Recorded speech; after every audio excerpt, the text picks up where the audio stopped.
Hello అండి, welcome అండి. వంటిల్లు మసాలా ఛానల్కి వెల్కమ్ అండి.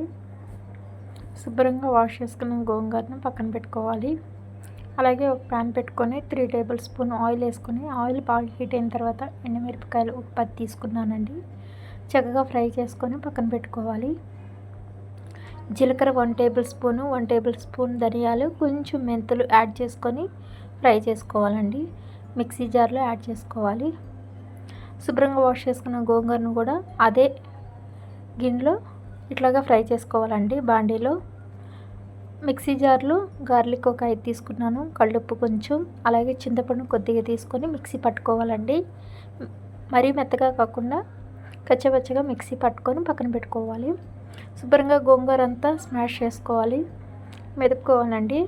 తర్వాత అదంతా మిక్స్ అయిన తర్వాత మిక్సీ పట్టుకున్న ఆ పొడిని కూడా, ఎండుమిరపకాయల పొడిని కూడా గోంగూరలో యాడ్ చేసుకొని మిక్స్ చేసుకోవాలి. ఒక ప్యాన్ పెట్టుకొని 3 టేబుల్ స్పూన్ ఆయిల్ వేసుకొని, ఆయిల్ బాగా హీట్ అయిన తర్వాత అదిగోనండి వీడియో క్లిప్లో చూపించినట్లుగా అలా చేసుకోవాలి.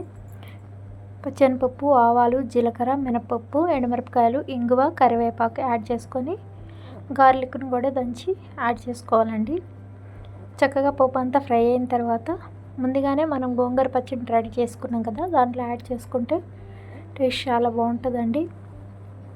వేడివేడి గోంగూర పచ్చడి వేడివేడి అన్నంలో కొంచెం నెయ్యి వేసుకుని ఆమ్లెట్ వేసుకుని తింటే చాలా బాగుంటుంది. డెఫినెట్గా ట్రై చేయండి. ఈ రెసిపీ సింపుల్లో చేసుకోవచ్చండి. మనం నిల్వ చేసుకునే పచ్చడి, గోంగూర పచ్చడి ఎలా ఉంటుందో ఆ టేస్ట్లో ఉంటుందండి. ఒకసారి తప్పకుండా ట్రై చేసి మీ అభిప్రాయాన్ని కింద కామెంట్ సెక్షన్లో కామెంట్ చేయండి. అలాగే లైక్ చేసి సబ్స్క్రైబ్ చేసుకోవడం మాత్రం అస్సలు మర్చిపోవద్దు.